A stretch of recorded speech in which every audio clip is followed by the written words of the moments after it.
Hello, hello. Welcome, welcome. Welcome to The Rise. Welcome to part three of a five-part series. The reason why we don't share the gospel as believers. You know, I'm gonna try to stick to being on point and about this because I go off on rabbit trails and I'm not gonna do that today. At least I'm not gonna try to. If ever we need faith, today's the day that we need faith. In these end times, we need faith because if we don't have faith, we're going to be so powerless to fight off the wiles of the enemy, all the webs that he weaves, all the traps that he sets, all the landmines that he places. We're gonna fall right into them and be delimbed and decapitated, and we're gonna walk in a lack of power. But that's not who God created us to be, and that's not what He created us to do. You know, if we don't start operating within the realms of faith, God did this. He's the reason why we even know God or experience Him is because of faith. We believe who Jesus is, that He's Lord, that He died and rose again. He defeated death. If we believe these things, then how come we're not acting like it? And most of us don't, and I'm not, and I don't mean like we all need to increase our faith or decrease the doubt that's in us that has the ability to affect faith. If we're in that fight, I congratulate you. I thank you very much because we need more of that. If we're operating in a gift in a power of faith on a high level, thank you so much because I draw from you. But I do know this: God called us to win souls, and if one thing is needed in these end times, you see how crazy the world is. All of a sudden they're UFOs. uh, uh, you know, I know that there isn't anything uh, true about extraterrestrial beings coming to visit this planet, but I do know that there's interdimensional beings. You know, from the dimensions of hell, they come and they lie to us and they provide technology that's way ahead of the times that the technology that we see. And I believe that that's all military and that's all just schemes and tactics of the enemy to throw us off and to explain the rapture and things like that. But quite honestly, if the world needs anything, they need people sharing the gospel of Jesus Christ because tomorrow is not promised to anyone. And we see in Acts 2 the early church, and there really hasn't been a progression since the early church. We've had pockets and we've had moves and movements of revival, um, but we seem to deviate from that. I believe that in these end times we're going to see revival that won't end until the rapture comes, and even beyond, where the revivals will start after that, and they won't end until you know Jesus Christ comes.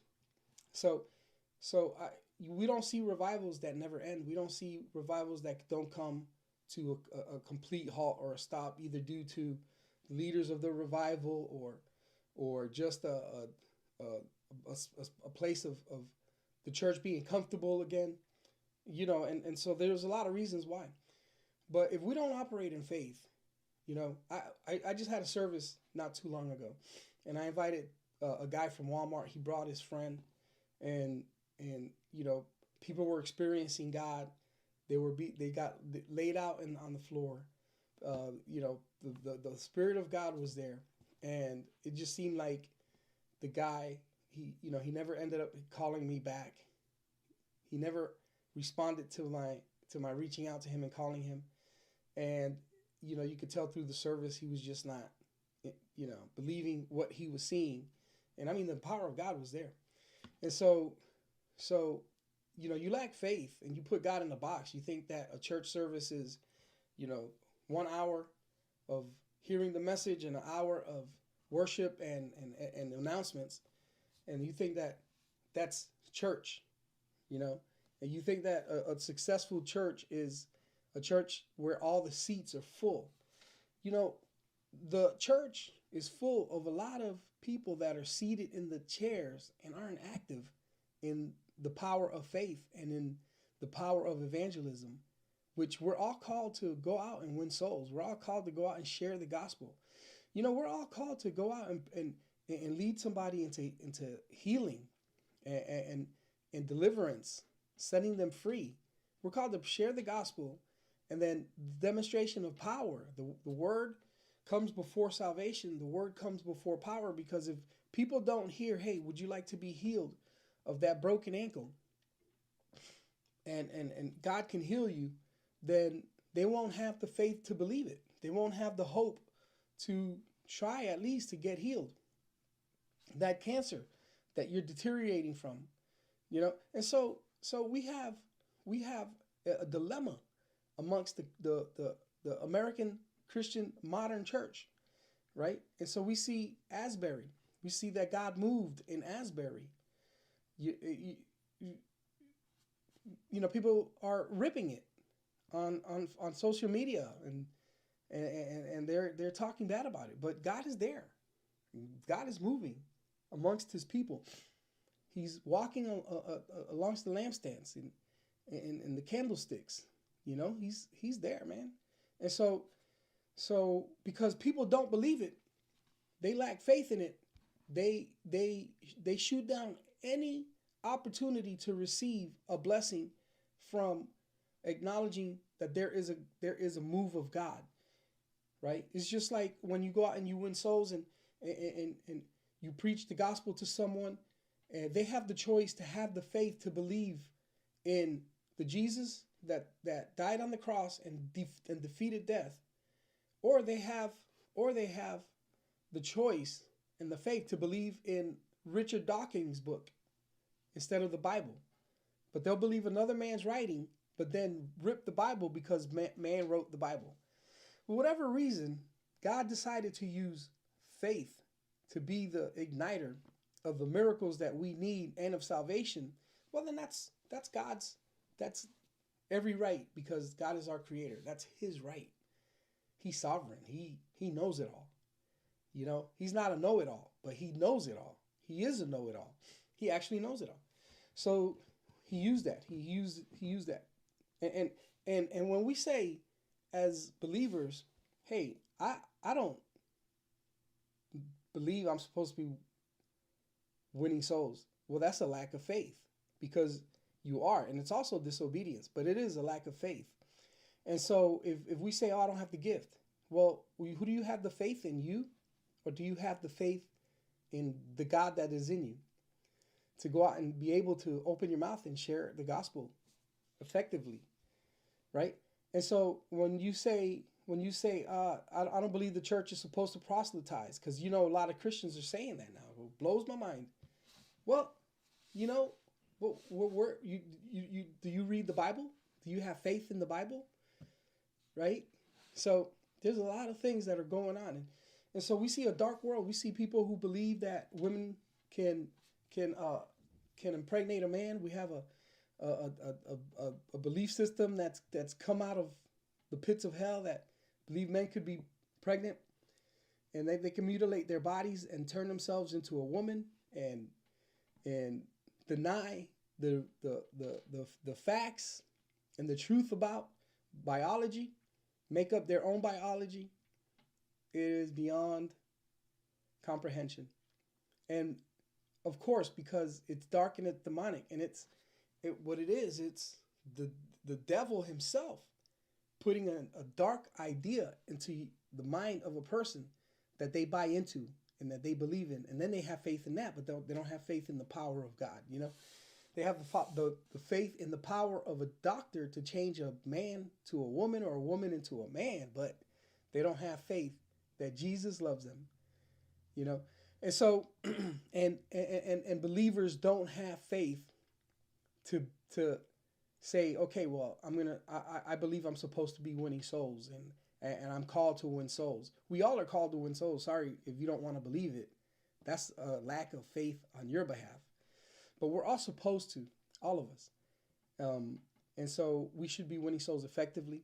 we should be learning how to win souls. There's 5 reasons why. Number 1, fear. Number 2, they don't know how. The church isn't doing it enough. Pastors and preachers and leaders aren't teaching. They don't have a ministry to teach people how to win souls. They lack a ministry of teaching people how to win souls. Unbelievable. They say, just invite them to the church and the pastor will do it. That's not what we're called to do. We're called to, we're not called to just pray for people. We're called to pray them into salvation. Yeah, we're called to pray them into salvation. How are they going to experience God if they don't know him first? How are they going to know him if they don't hear about him first? How are they going to hear if we keep our mouths shut and our butts seated in church and don't say a word? And we can talk about politics and UFOs, but man, is it hard for us to talk about the salvation of Jesus Christ. That's a sad statement, but I want to encourage you, and I want you to know that we need to have the faith within the God that's in us, not so much in us, but have the faith within the God that is in us. Because when we put our faith in him, we're going to learn, we're going to go out, we're going to have the power, and the power is going to be, it's already released in us to go out and share the gospel, or else God wouldn't have told us to go preach to every creature in the highways and in the byways. And so we know that we are supposed to win souls, and the faith is what we believe. We believe we're not supposed to. Hey, we're not. If you believe you're not supposed to, you're not going to win souls. If you don't believe that there's money in the bank, you're not going to go withdraw it. If you don't believe that you can lose weight, you're never going to exercise and eat right. And if you don't believe that God has called you to be more than a conqueror, if you don't believe that God has created you to defeat the wiles of the enemy, if you're going to suck on like a lollipop every demonic thought that he put on your mind about your sickness and your health and your finances and your status, and your influence here on earth, then if you're going to believe what the Satan says, you're going to lack the faith and the power to get out of those circumstances that keep you bound and keep you enslaved. So, number 3, there's a lack of faith. There's a lack of faith. There's a lack of faith. Number 4, we just are not focused on soul winning. And number 5, we just don't want to do it. And this is part 3. Listen, don't forget to like, share, love, echo, whatever platform you're using, and subscribe and follow us, please, because you're gonna be a powerful, mighty soul winner when you get connected to what we're doing, and that is gonna fall on you. That desire, that passion is gonna fall on you so that you can do it as well. Listen, we love you. We thank you for joining us here at The Rise, where the church shall rise again. The church is rising again, and the church is risen again. We love you. God bless you, and we'll see you soon.